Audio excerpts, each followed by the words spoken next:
দেখো বিশ্বাসটা হচ্ছে মেন, কিন্তু তোমার মনের ভিতরে যদি বিশ্বাস না থাকে তাহলে কিন্তু কখনোই তুমি এখানে করতে পারবা না। পারবা কি? কারণ আমার মনের জোর, মনের বিশ্বাসটা হচ্ছে সম্পূর্ণ আলাদা জিনিস। আমাকে ওই বিশ্বাসটা নিজেকে তৈরি করতে হবে। আমি নিজের চোখে না দেখলে পরে, বা যদি আমি অফিস না দেখতাম নিজের চোখে, তাহলে কখনো বিশ্বাস করতাম না। আজকে তোমার সিনিয়র বলছে, তোমার পাশের বাড়ির জন্য একজন এসে বললো চলো আমি এক জায়গায় কাজ করি, তুমিও চলো, তোমার তো ওই জায়গায় তুমিও কাজ করো, আমি এই ইনকাম পাই, তুমিও ইনকাম করতে পারবো ওখান থেকে। তুমি তার কথা মতো তুমি কেন জয়েন করবা? করবা কি তার কথা মতো জয়েন করবা?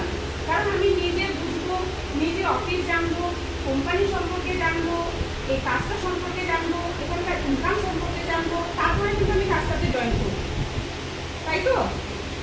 তো তার মধ্যে হচ্ছে দেখো আমাদের কাজটা কিন্তু এখানে পুরো নেটওয়ার্কিং। আজকে আমি এখানে জয়েন হইলাম, আমি তারপরে পরের বছর গিয়ে আমি আবার 10 জন, 4 জন, 5 জন, 2 জন, 4 জন, মানে যতজনকে ইচ্ছা মতো আমি কিন্তু ঢোকাতে পারবো, মানে জয়েনিং দিতে পারবো, বুঝছো? আর সরকারি চাকরি, আজকে তুমি সরকারি চাকরি করো বা বিজনেস করো, যে কিছু করো না কেন, নেটওয়ার্কে